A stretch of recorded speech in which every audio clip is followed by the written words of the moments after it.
हम लोग फिर से आज लाइव हैं। आज हम लोग बात करेंगे रिकरेंट प्रेगनेंसी लॉस पे। जैसा कि आप लोगों ने टॉपिक को देखा है, तो अब हम लोग बात करेंगे। तो ये एजुकेशन पर्पस के लिए नहीं है कि कोई मेडिकल स्टूडेंट ये पढ़ रहा है। ये बस एक जनरल अवेयरनेस के लिए है, जो लोकल जनता, जो लोकल लोग हैं, जो मेडिकल टर्म नहीं समझते हैं या फिर जिनको कन्फ्यूज़न रहता है, उनके लिए ये है। तो चलिए, तो अब हम लोग सबसे पहले जानेंगे कि रिकरेंट प्रेगनेंसी लॉस क्या होता है। तो रिकरेंट प्रेगनेंसी लॉस हम लोग उस कंडीशन में बोलेंगे जब प्रेगनेंसी जो है वो 3 टाइम से ज़्यादा अगर मतलब एबॉर्ट हो गया है, प्रेगनेंसी नहीं कंटिन्यू हो पा रहा है, तो उसको हम लोग बोलते हैं रिकरेंट प्रेगनेंसी लॉस। तो रिकरेंट प्रेगनेंसी लॉस के पहले हम लोग बात करेंगे कि नॉर्मल अगर प्रेगनेंसी लॉस हो रहा है तो उसका क्या क्या कारण हो सकता है। तो मोस्ट कॉमन जो कारण होता है, बहुत सारे लोगों ने ऐसा देखा होगा कि बहुत बार होता है कि बोलते हैं कि बच्चा मेरा ख़राब हो गया है, लेकिन मतलब अगले बार प्रेगनेंसी जो रहती है वो हेल्दी होती है और भी उनको 5-6 बच्चे हो जाते हैं। तो आखिर क्या कारण था जो एक बार खराब हो गया लेकिन उसके बाद फिर वो ठीक हो रहा है। तो जो मोस्ट कॉमन कॉज होता है उसका ये कारण है कि कोई भी जेनेटिक एब्नॉर्मलिटी बच्चे में होती है। जैसे कि जब जाइगोट बनता है तो उसमें बहुत सारा मतलब माइटोसिस, मियोसिस, मतलब बहुत सारा टूटता है, जुड़ता है, मतलब ये समझिए। और हो सकता है कि उस दौरान थोड़ा मतलब गड़बड़ जुट गया या कुछ हो गया जिसकी वजह से उस बच्चे में कुछ एनॉमली आ गई, मतलब कुछ खराबी आ गई है। तो इन्वायरमेंट, हमारा जो यूनिवर्स है, उसको अबॉर्ट करा देता है ताकि कोई भी खराब बच्चा या कोई भी एबनॉर्मल बच्चा वो पैदा नहीं हो। इसलिए सबसे मोस्ट कॉमन कॉज यही होता है कि एबॉर्शन होता है। अगर फर्स्ट ट्राइमेस्टर में होता है तो मोस्ट कॉमन कॉज ये फर्स्ट ट्राइमेस्टर यानी कि पहला 3 महीना में अगर एबॉर्शन होता है तो मोस्ट कॉमन कॉज यही होता है। तो इसलिए अगर किसी को एक बार बेबी ख़राब हो जाए या ये कुछ भी हो जाए तो उसके लिए परेशान नहीं होना है। हो सकता है कि वो जो है यूनिवर्स का प्रोसेस है, कुछ बच्चे में ही गड़बड़ी हुई होगी और जिसकी वजह से वो बार बार हो रहा है। तो चलिए, अब हम लोग नेक्स्ट बात पे चलते हैं। तो हम लोग बात कर रहे हैं रिकरेंट प्रेगनेंसी लॉस, मतलब बार बार ऐसा क्या हो रहा है जिसकी वजह से गड़बड़ी हो रही है। तो सबसे मोस्ट जो इसमें आता है फर्स्ट ट्राइमेस्टर में, तो मैंने जेनेटिक एनॉमली बताया। बहुत बार ऐसा होता है कि माँ और बाप दोनों ठीक है, लेकिन उनके मतलब जीन में या कोई फैमिली में कुछ ऐसा हिस्ट्री रहता है कि अबनॉर्मलिटी का, जैसे बहुत सारा डिसऑर्डर होता है, तो वैसा भी रहता है। तो उसमें भी क्या होता है कि बार बार गड़बड़ ही जो ज़िगोट बन रहा है, जो वो बार बार गड़बड़ ही उसका जीन आ रहा है। तो उस केस में भी जो है वो क्या होता है, बार बार बच्चा खराब होता है। तो इसके लिए जो जांच हम लोग कराते हैं कैरियोटाइपिंग, वो थोड़ी महंगी जांच होती है। तो इसलिए इस चीज़ को हम लोग लास्ट में सोचते हैं या इसके लिए लास्ट में जांच करवाते हैं। मतलब वो कैरियोटाइपिंग, मतलब बच्चे का जो जीन है, क्रोमोजोम है, उसको देखा जाएगा कि कहीं कोई गड़बड़ी तो इसमें नहीं है। इसके अलावा जो मतलब मोस्ट कॉमन जो प्रेगनेंसी का कॉज होता है, जो बार बार क्यों मेरा बच्चा खराब हो रहा है, तो वो हार्मोनल होता है, इंडोक्राइनल होता है। तो जिसमें जो सबसे ज़्यादा आजकल मोस्ट कॉमन है वो थायराइड डिजीज। मतलब थायराइड की वजह से चाहे वो बढ़ा हुआ हो चाहे वो घटा हुआ हो, दोनों में दिक्कत होता है। दोनों में, जैसा कि मैंने पहले भी बताया है कि मेंस्ट्रुअल एब्नॉर्मलिटी भी हो सकती है। और मेंस्ट्रुअल एब्नॉर्मलिटी के अलावा वो क्या होता है, अगर एब्नॉर्मलिटी भी हो सकती है और अगर आपका मतलब जाइगोट बन गया, यानी कि आपका बच्चा तैयार हो गया है छोटा सा, लेकिन उसके बाद भी क्या हो रहा है, इम्प्लांट नहीं हो रहा है या फिर वो कंटिन्यू नहीं कर रहा है, तो क्या होता है, बहुत बार किसी को हाइपोथायराइडिज्म मतलब थायराइड की कमी है।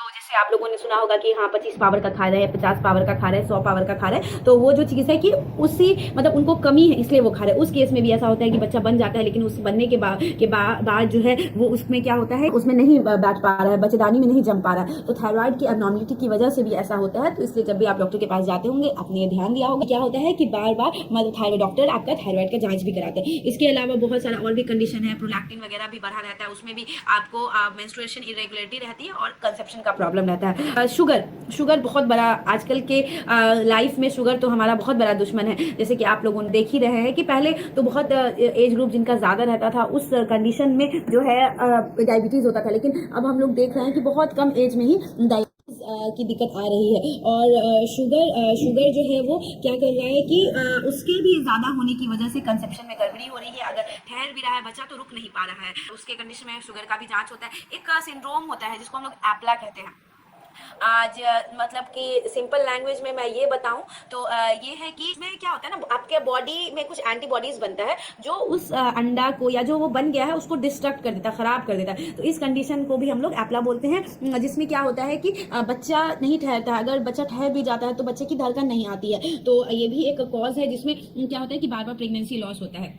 इसके अलावा बहुत सारे लोग ये सोचते हैं कि अच्छा नहीं नहीं मुझे मेरा एज तो कम है, मुझे चीनी कैसे हो सकती है, मुझे थायराइड कैसे हो सकती है। लेकिन नहीं, अभी जब से लोगों का लाइफस्टाइल चेंजेस आया है, हम लोग बाहर का खाना बहुत पसंद करते हैं, घर का खाना थोड़ा कम खाते हैं। तो मैंने पिछले बार भी एक बार बताया था कि आप काइंडली अपने मतलब जो भी पैक्ड फूड है उसको देखिए, आप देखिएगा कि इसमें शुगर का अमाउंट बहुत ज़्यादा होता है, जो सॉल्ट रहता है उसका अमाउंट बहुत ज़्यादा रहता है, जो प्रिजर्वेटिव है उसका अमाउंट बहुत ज़्यादा रहता है, और ये सब हर चीज़ हमारे बॉडी को गड़बड़ करता है। ये जो है मेटाबॉलिज्म को गड़बड़ करता है, शुगर बढ़ाता है, आजकल सबको बीपी हो रहा है, लोग टेंशन में रहते हैं। तो ये सब चीज़ जो इसकी वजह से हो रहा है, मतलब हम लोगों को लग रहा है अरे वाह पैक्ड फूड खा रहे हैं तो अच्छा चीज़ है, या फिर हम मतलब अच्छे हैं इसलिए हम ये चीज़ खा पा रहे हैं। तो ऐसा नहीं है, आपको ये चीज़ ध्यान में रख के बाहर की चीज़ें खानी है कि वो मेरे बॉडी पे भी इफेक्ट करती हैं। जैसे कि मैं आपको ये भी बताऊंगी कि आपने ये चीज़ ध्यान दिया होगा कि जो मोटे लोग हैं वो जल्दी कंसीव नहीं करते हैं, क्योंकि मैंने एक जो मेरा वीडियो था कि क्या ओबेसिटी एक कॉस्मेटिक प्रॉब्लम है, उसमें भी मैंने ये एक्सप्लेन किया था कि जो फैट होता है उससे बहुत सारे हार्मोन्स, इंडोक्राइन मटेरियल सब निकलते हैं जो कि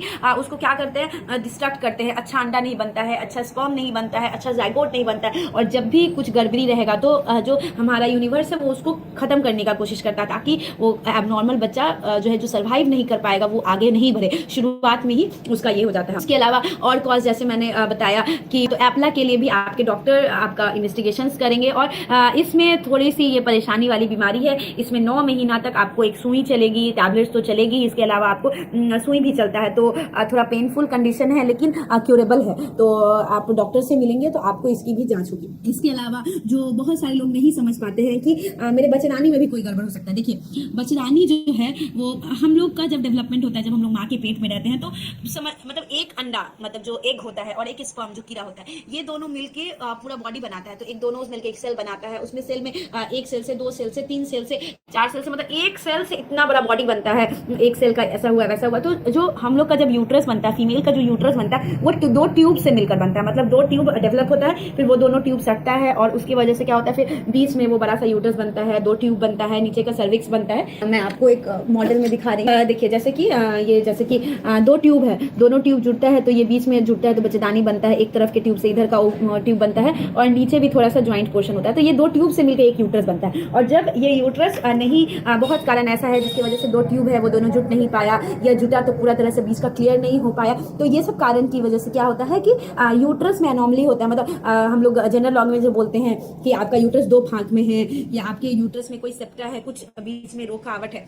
तो उसमें क्या होता है कि अगर मान लीजिए 2 भाग है, अगर जो छोटा भाग है उसमें अगर बच्चा ठहर गया है तो क्या होगा, वो उतना बड़ा नहीं हो पाएगा। एक आप सोचिए कि एक बच्चा है जो पूरा यूट्रस में रह रहा है और एक बच्चा है जो आधे यूट्रस में रह रहा है, तो क्या होगा, उसका ग्रोथ नहीं होगा। और बहुत बार हो सकता है कि अगर उस सेप्टा पे मतलब बीच का जो पार्टीशन है, अगर उस पार्टीशन पे ही इम्प्लांटेशन हो गया तो उस कंडीशन में भी ग्रोथ नहीं होता है, जिसकी वजह से क्या होता है कि बार बार प्रेगनेंसी आपका लॉस होता है। इसलिए आपके जो डॉक्टर्स हैं आपका अल्ट्रासाउंड कराते हैं, और बहुत बार आपको MRI भी करवाने की जरूरत पड़ सकती है कि कहीं ऐसा तो नहीं कि मेरे बच्चेदानी में क्या प्रॉब्लम है और क्यों वो नहीं ठहर रहा। और बहुत बार ऐसा होता है कि फर्स्ट बच्चा जो ठहर रहा है वो बड़े वाले पार्ट में रहा है, मतलब 2 पार्टीशन है जो बड़ा हिस्सा है उसमें रह रहा है, तो आराम से वो 9 महीना पल जाता है और बच्चे भी हो जाते हैं, और लोगों को लगता है कि अरे मेरा तो सब चीज ठीक था, फिर क्या हो गया। लेकिन गॉड का गिफ्ट था कि आपको बड़े साइज में बच्चा ठहरा है। एक होता है कि जैसे बच्चेदानी का मुंह है, तो बच्चेदानी का मुंह जो होता है वो भी अगर ढीला हो जाता है तो सेकेंड ट्राइमेस्टर में, यानी कि 3 महीना के बाद है, उसमें मोस्ट कॉमन जैसे 1 महीना आराम से रह रहा है, फिर सेकंड ट्राइमेस्टर में हो रहा है 3 से 6 महीना के बीच में कि बोल रहे हैं पेशेंट की पेनलेस ब्लीडिंग हो रहा है, मतलब पेन नहीं हो रहा है, ब्लीडिंग हुआ और बच्चा फेंक दिया।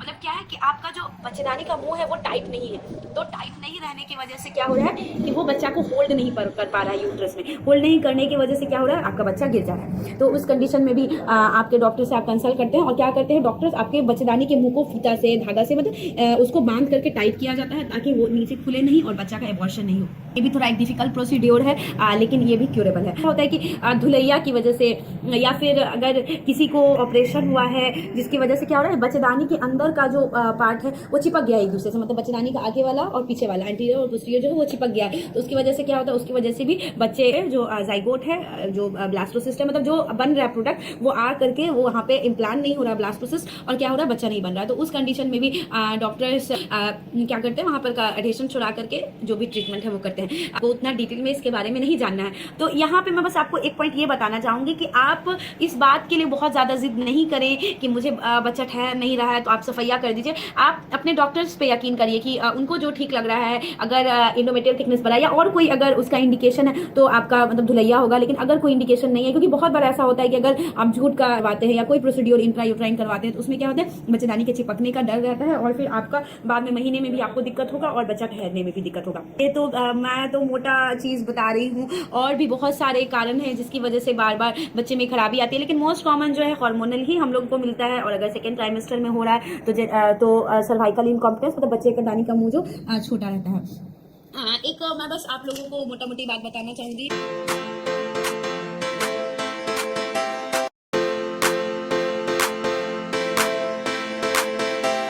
अबॉर्शन कितने टाइप का होता है, जैसे कि आप लोग बहुत बार पेशेंट आती हैं, वो बोलती है कि मुझे ब्लीडिंग हो रहा है, या फिर बहुत बार ऐसा बोलती हैं कि हाँ मेरा ब्लीडिंग रुक नहीं रहा है या रुक गया है, अब नहीं हो रहा है, लेकिन बड़ा सा थक्का क्लॉट पास किया है। तो उस कंडीशन के लिए मैं आपको इस मॉडल से समझाना चाहती हूँ।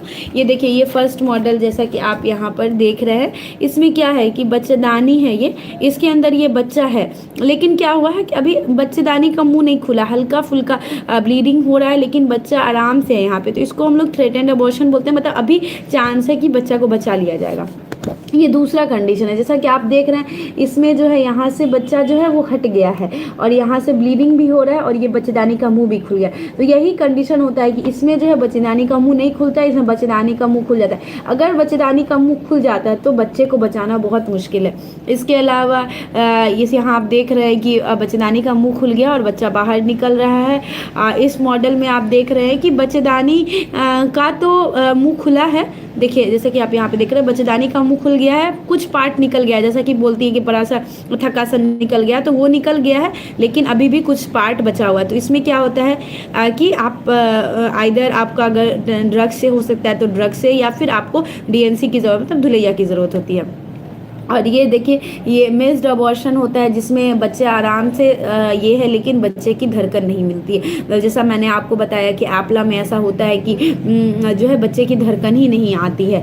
तो ये सब अबॉर्शन का टाइप है, और मैं आप लोगों को यही बताना चाहूँगी कि देखिए ये एक पार्ट है। तो इसके लिए अगर कोई कपल है जो परेशान है कि मुझे प्रेगनेंसी नहीं ठहर रही है, क्या दिक्कत है, तो उसके लिए आप डॉक्टर से मिले। बहुत ज़्यादा परेशान होने का नहीं ज़रूरत है। अगर आपकी शादी अभी अभी हुई है या फर्स्ट बार आपका बेबी गड़बड़ हो जा रहा है, आप अबॉर्ट कर गए, तो इसके लिए एकदम परेशान नहीं होना है। क्योंकि आप ये सोचिए कि अच्छा है ना कि अगर आपका बच्चा गड़बड़ था या ख़राब था तो वो अभी अबॉर्ट हो गया, मतलब 8 वीक्स में, अभी तो आप उससे इमोशनली अटैच भी नहीं हुए। लेकिन अगर ऐसा होगा कि वो ख़राब एबनॉर्मल बच्चा, या जिस बच्चे में कोई गड़बड़ी है, वो 9 महीना तक आप उसको अपने पेट में रखे पाले, उसके साथ आपका इमोशनल अटैचमेंट हो जाए, और फिर जब वो बर्थ हो तो उसको कुछ ऐसा बीमारी हो जो वो रह नहीं पाए, या फिर उसकी वजह से उसकी डेथ हो जाए आदर जल्दी, या फिर 8, 10, 12 साल के बाद उसका डेथ हो, जब आप उससे इमोशनली अटैच हो जाए, तो आप बस दिल को यही मतलब समझाइए कि चलिए कुछ गड़बड़ी रहा होगा, इसलिए वो मेरा बच्चा नहीं ठहरा है। अपने आप को समझाना थोड़ा मुश्किल है, लेकिन आप ये चीज़ समझ के खुश हो सकते हैं कि चलिए हो सकता है कुछ उसमें गड़बड़ी रहा होगा जिसकी वजह से वो बच्चा मेरा नहीं ठहरा है। तो मेरा जो टाइम पीरियड है वो 15 मिनट वो कंप्लीट हो चुका है, और मैं ये होप करती हूँ कि आप लोगों को मेरी बात समझ में आई होगी। अगर आपको कोई कन्फ्यूज़न है तो मुझे कमेंट में आप पूछ सकते हैं, मैं उसका रिप्लाई ज़रूर करूँगी। और नेक्स्ट वीक मैं प्लान कर रही हूँ कि मैं टॉक लूँगी ऑब्स्ट्रक्टेड लेबर पे, कि मतलब क्या होता है कि बच्चा आते आते रुक जाता है, इसका क्या कारण है, उसमें क्या करना चाहिए। तो होपफुली मैं नेक्स्ट वीक इसी टॉपिक पे बात करूँगी। अगर आपको कोई अपना टॉपिक पसंद है तो काइंडली कमेंट कीजिए मेरे फेसबुक पेज पे, इंस्टाग्राम पेज पे, और यूट्यूब पे भी मैं हूँ ही। तो आप लोग अपना टॉपिक भी बता सकते हैं। अगर आपको टाइमिंग में कोई दिक्कत है तो उसके लिए भी मैं मैनेज करने की कोशिश करूँगी। तो चलिए फिर हम लोग मिलते हैं नेक्स्ट वीक, तब तक बाय बाय, स्टे ट्यून्ड।